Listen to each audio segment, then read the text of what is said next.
Alright guys, hopefully it's your YouTube daddy. Oh, I'm back.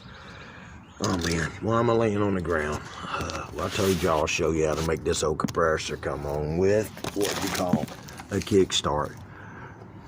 I don't get sponsored by these. This is just the ones I use, about 50 bucks. And if this don't kickstart like a compressor, nothing will. KS1 kickstart. Get on Amazon for about 45, 50 bucks. 2 days it'll be at the house. I keep about 2 in stock on the truck. And this is a capacitor. This is what starts it. Odds is this is all it really needs is the, $15 capacitor. And you read these, they'll tell you 45.5. Because this is a 3-in-1. So, if you listen to me, my 2 young sons, it's got 3. One's for a fan, one's for the compressor, and one is just your terminal, like your hot's jumping over to your common, your C on there. YouTube daddy brought his glasses down. Yep. So there we go. That's the C terminal common. So it's wires jumping off your contactor over there. The one that's in there, you just process elimination. You'll have a C. Common sense, pull the C wire off that one, put it on this one. This one says fan right there. So the one on that capacitor, you pull it off and put it on here, on the fan. This says HERM, H-E-R-M. HERM stands for pneumatic compressor, which this is a scroll. They got rid of the HERMs. You know why? Because they were too diehard. Man, guys, don't y'all remember we'd have to wait around 30 years to get a hermetic compressor to burn up? They came out with the scrolls 15, 20 years. I don't know, 20 years ago. Them things go out every 15 years. So we used to sit around like the Maytag mans in the 80s and 90s. They come out with them little scrolls, and they sold them to you guys based on it's a 12, 13 SEER. So we can't use these old pneumatics. Pneumatics was the first generation compressors. God, they were like an old inline 6 on a Ford. You got to shoot them with a deer rifle to get them to go out. I've seen 40-year-old pneumatic compressors running. Last year I changed one out in Powder Springs, Georgia. I couldn't believe it. That thing's tough. Okay, there's that capacitor. And you can see somebody's already replaced it. See, it's got the 3 wires. Okay. I mean, we don't know what these 2 wires are, and I can read the wiring diagram, and it'll tell me. I need to teach y'all how to do that. If we push this contactor in right here, it should come on, but listen, nothing, because I cut the breaker off last time I was here, and they approved my estimate bids. I'm in a cage, down in Atlanta, and this thing's in a cage. The key, and they don't have the key to the cage, and I don't feel like getting the cutting torches out and cutting the lock, so okay, we cut the breaker on right there. And then we're going to push it in. Contactor. Here, and click. Listen. I don't want to do it too much. It overheats the compressor. Oh. And what happens, if you let it do that, for, I don't know, maybe 3 or 4 or 5, you leave your thermostat on, and it does that all day, all night, all day, all night. For 3 or 4 days, especially on an old, newer scroll, it's going to burn that compressor up. I put a 5-ton 3-phase in the office park I worked at for 21 years, and it ran out of Freon, and they left it on all weekend. I think that's what it was. I don't know exactly. Or the capacitor went out, whatever. That compressor locked up. It was on a warranty, though. So I have seen brand new ones go out 5 over the weekend because of, people. So if they don't come on, man, shut these things off because they will lock up and cost you a lot of money. So we're going to try to put a hard start on here. So we're going to get a quick start. So what you got to do, hold on guys, we got to get those sparks on. And if you'll look, we've got this capacitor is the 3 capacitor, see 1, 2, 3. So this is our dual control capacitor. We're not going to use the old school double capacitor. We got a triple. Pneumatic common fan, just like I went over it with you guys, if you can see that. Anyway. So this fan put a blue wire on the pneumatic and a blue wire on the common. And that's it, bro. People charge you $500 for that. I ain't lying. 3. At least, 350. They got 50 in the parts. $300 for 15 minutes worth of work. Yeah, that's how I got 10 properties paid off in 35 years. So let's cut the sprinkler off. Because nothing hurts worse than getting 220 donkey kick. 220 comes in, 110 or 120, and it meets in the middle and it blows you off, generally speaking. But 120, it comes in, goes through you and out your feet or on my shoulders. See how my shoulder's on the ground? So if I touch 110, it's going to come through my finger and out my shoulders, and it's going to run a circuitry through me. So it's going to be harder to get off. 240 or 220. See, 120 and 120 is 240. 110 is 220. 115 is 230. You know what I'm saying? So what it is, you don't know what the electricity's making. You put a digital meter on it, it fluctuates. Anyway, so 240 usually pops you off, where the 110 will grab you. When I was 17 in heat and air school, and one of my first jobs was to crawl in a man's house and with an extension cord and drill a hole up through the floor and run a 220 wire for his window unit. Daddy found that old cord. Didn't know that the wire was naked, the black wire. The black wire will kill you. The white wire is your neutral. It don't have power. Unless you touch your black wire, your hot wire, and then if you're touching your white ground, common, whatever you'll call it, wire, it'll get you. The white wire will get you then, because you're making a path of least resistance. So if you touch a black wire and you're not grounded, it won't bite you. You could try it. You take a hot wire, a black wire. If you got good shoes on, you insulated, you're not touching nothing, it ain't gonna pop. It ain't gonna bite you. It ain't gonna grab you. Anyway, back to this knowledge. Okay, so we're gonna hook this old hard start kit up. We got a new capacitor in there. So if this hard start kit don't get it, then they're gonna have to have a new compressor. So what you wanna do is, on the terminals, right there, take a screwdriver and arc them out. That way, if capacitors store power, very rare, but they do. So in heat and air school, they tell you to take and arc them out. So we're gonna, I'm not just touching everything. I'm just gonna touch them with this metal. So if there was some stored power in it with this, I'll just go tick, and if you hear it spark when you touch it, which it's not doing it,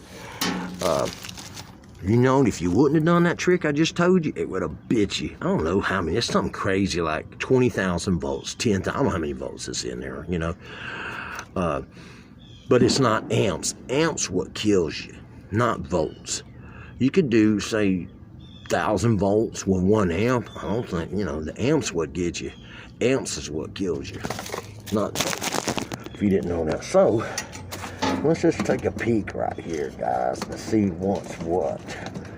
Okay, so we got the 2 blue wires right here, and we said one goes to 35 years, and I still have to look. Okay, one goes to pneumatic, one goes to common. Okay, pneumatic's right there. And there's the common right there. That's why I brought my glasses. See, common right there, pneumatic right there. So, this is going to the compressor. And this is a common wire. So this is common, this is going to compressor. So basically, you see how this is jumping off. So you got 120 and 120 here, and that makes 240. So you got 120 coming out here and 120 coming out here. So this is right there. See, that's a little piggyback going to here, which is bringing this common terminal hot of 120. And then this is the fan. It's going to come out and surge the fan and make that big heavy blade start up. Let's see what you've got. Let's cut her on. Got the breaker on. Let's see if the old hard start kit works. Y'all listen. Woo, that thing bit me. God, I got bit. I get shocked all the time. I touched the terminals right there. Yeah, they'll get you. Might want to put some black tape on them. But I've been shocked hundreds of times in 35 years. The worst one was under that house with the extension cord. That's when I realized there was a divine power in there. I mean, really, 17 years old. And that extension cord, and I grabbed it. And the black, and I was on the wet ground. I seen no moist ground. And buddy got my YouTube children, it lit me up. That thing grabbed me, and it shook me. My friend was outside. I was screaming and begging for help because I couldn't get it out of my hand. And he thought I done got up in, we up in the mountains in North Georgia. And he done thought I got in a snake pit or some bees, because he couldn't see, but he could just hear me out of those little breathers in your house, your foundation, breathers. What can I do? What's wrong? I'm like, help, help, and I shake it. And in about 4 seconds, I thought about taking my right hand, grabbing the bottom of the extension cord and pulling it out. Oh, dude, that was a complete circuitry going through. It's coming in my right on the black wire that was skin and going in through my shoulders and out my right. It made a complete path, and it just all started hitting the floor. I was only about 18 inches off the ground, and my head started hitting the floor joists. Pow, pow, pow, pow. And after about 8 to 10 seconds, my heart about blew out of my heart was going real fast, like. So about 8 to 10 seconds, it just let me go for no reason. So all you atheists, all you non-believers, or, I ain't got nothing against y'all, but give me a scientific fact. There's only one thing that happened, right? Is the power company cut the power off for 2 seconds. Because listen, I crawled out from underneath there, shaking, my hair was sticking up. That really is true. It does. You get static, hair was sticking up. And the guy was like, what happened? What happened? I had this, when I plugged my drill into my extension cord, I tie a knot in it so it can't come undone. Daddy taught me that trick. And so we pulled the extension cord out. And when I got the drill, I went, wing, wing. I said, oh, man. I said, thank you for saving my life, John. When I first got out, John England, you saved my life. You unplugged it. He said, I didn't do nothing. I thought some bees or snakes got you. I said, so you didn't unplug it, cut the breaker off? No, man, I didn't know you wanted that done. So I pulled the extension cord out, hit the trigger on the drill, and that thing went wing, wing. So why did it let me go? It had me fair and square. I should have been dead. It held me for, go get you some 120, bro, for 8 or 9, 10 seconds and let me know what it feels like. And you ain't never been shot. You're brand new, to the, now it don't bother me. I could put it above my mouth like you see on TV. Probably I've been hit. You grow resistance. It's true. So, only thing I could think is God knew it wasn't my time, because all my YouTube children and my 4 beautiful children needs me to help y'all. I'm going to share my wisdom that God's given me with all you guys. Or, hey, Dana God, in North Georgia Power, happened to cut the power off. Like, they switched for generator 1 to generator 2, so the power all over the county, including this house, went off for 1 or 2 or 3 seconds and came back on without me knowing. I wouldn't have known because I was underneath the crawl space. So what do you think it was? I knowed it was divine God. Hit a power pole at 55, and I seen 2 entities like, I don't know if you'd call them angels. They was crazy looking things, and they held me in my seat with no seat belt. Hit a pole 55, working too much a couple of years ago in the summer, because we got to make that money in the summer. You ought to seen that truck, dude. Y'all wouldn't believe it. 55 hit a light pole head-on truck. It looks like he just folded up in a compactor. Got walked out without a scratch. So anyway, I could tell you a lot more stories like that. Tornadoes. I was 15, anyway. So that's why I believe in how I believe. Each in his own, as the Bible says. So y'all don't have an experience. Listen, those kind of situations, I pray that you do, because it's awesome. It gives you strength and faith like no other. Now, this coil needs cleaning. If your coil looks like this, you need to acid wash it or take a hose in it. See how clogged up it is? You should be able to see light through it like this. If light can get through it, air can get through it. If no light can get through it, then no air can get through it. So that's going to make it overheat. So this one, it needs cleaning bad. That is crazy, dude. I need to write that up and let them know. See how you got the fins? You want it like your car radiator. You want it to look like that.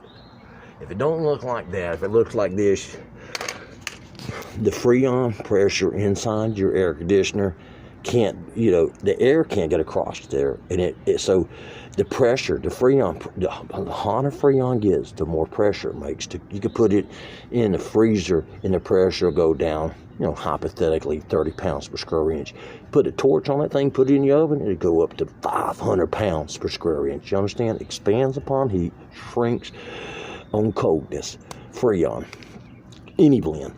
So this is going to overheat because it's clogged up. So your Freon is going to go from 250 on the R22 old school to probably like 400. So what does that do? That makes your amps, your wire, your compressor has to pull more amps. So, if your light bill was 250 and now it's up to 450, your coil looks like that. That's why. And that's eventually going to burn your compressor up, because your compressor is like you know, like your car radiator gets, you know, covered like this and you don't rinse it out and your car overheats. This compressor's overheating, especially on a 95, 98 degree Georgia hot day. This compressor will go out on overload. And like I told you, those scrolls, and they're not easy to warp or valve or break. Okay, let's plug this up. Let's see. In the name of the Father, Son, Holy Ghost, make it work. Let J-Dog get some money. That's what I'm talking about. That's that ching ching. So, you learn how to save $300 to $500 by plugging up a $500 little hard start kit. You know, come on. Got any questions? 404-437-4524. Give me a call, man. I can tell you how to do it on the phone. We can do a live video. Hey, I'm here for you guys. Okay, well, we're not going to need the capacitor, so I'll put that in the box. So that's what it is. So, now we got to go cut the thermostat in the house, so the evaporator, furnace blower motor's running, check the Freon. Can't check the Freon unless the compressor's working. And when I was here last week giving them an estimate, hey, I'm like, I can't check the Freon, the compressor ain't coming on. So, all right, I love you guys. That's all I'm going to do on this one. I got one more about a thermostat or something. I'll make you a video on that. I'll let you travel with me this summer, and you know, if you pay attention, you'll be able to fix these air conditioners and furnace and put them in. And pretty much that's the most expensive part of your home. And I do plumbing too. I can show you a lot about plumbing.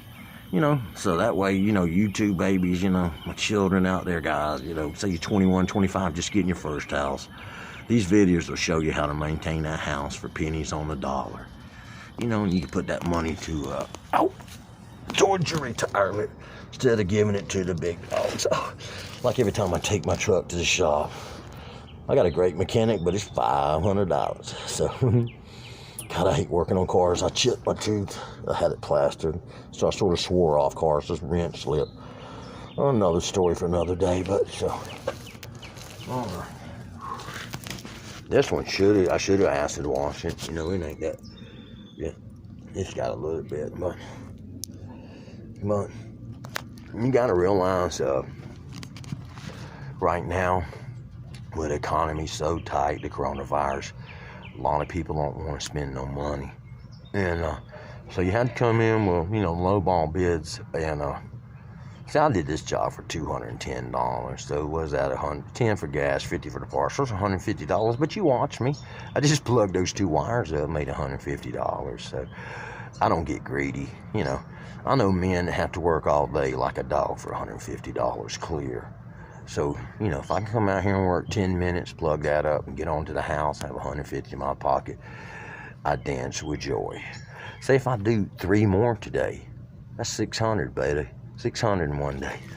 So, you know, if the economy's good, we'll go ahead and acid wash this coil for, say, $100 since I'm here. So that puts me at $250.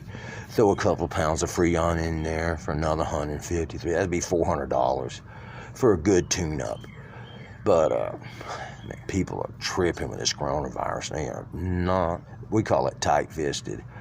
So we're going to survive, but it's by, you know, giving people what they need when they need it, you know. So, all right, I'll let you go. Let me finish this out. Gotta go.